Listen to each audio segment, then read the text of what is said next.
My mother taught me. Well, who taught a spider? A young spider knows how to spin a web without any instructions from anybody. Don't you regard that as a miracle? I suppose so, said Mrs. Elber.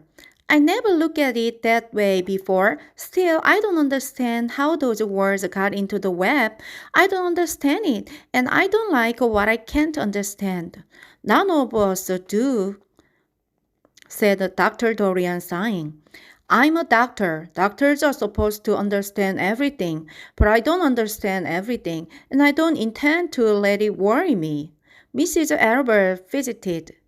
Fawn says the animals talk to each other. Dr. Dorian, do you believe animals talk?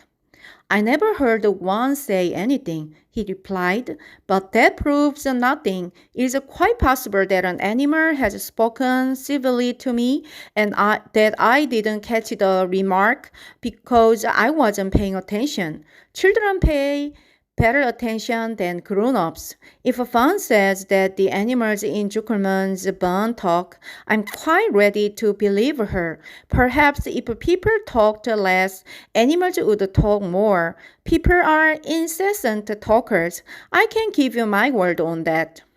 Well, I feel better about Fan, said Mrs. Albert. You don't think I need to worry about her? Does she look well? Asked the doctor. Oh, yes. Appetite good? Oh, yes, she's always hungry. Sleep well at night? Oh, yes. Then don't worry, said the doctor.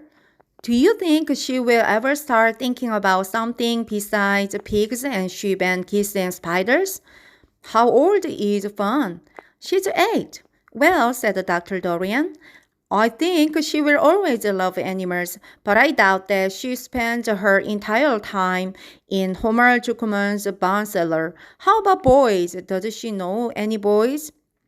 She knows Henry Fushy, said Mrs. Albert brightly. Dr. Dorian closed his eyes again and went into deep thought.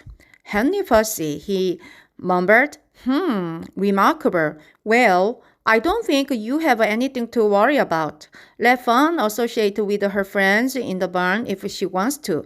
I would say offhand that spiders and pigs were fully as interesting as Henry Fussy. Yet I predict that the day will come when even Henry will drop some chance remark that catches Fawn's attention. It's amazing how children change from year to year. How's Avery? He asked, opening his eyes wide.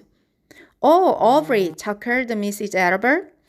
Avery is always fine. Of course, he gets into poison ivy and gets stung by wasps and bees and brings frogs and snakes home and breaks everything he lays his hands on. He's fine.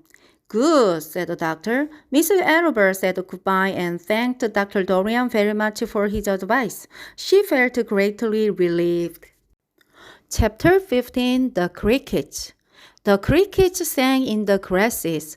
They sang the song of summer's ending, a sad, monotonous song. Summer is over and gone, they sang.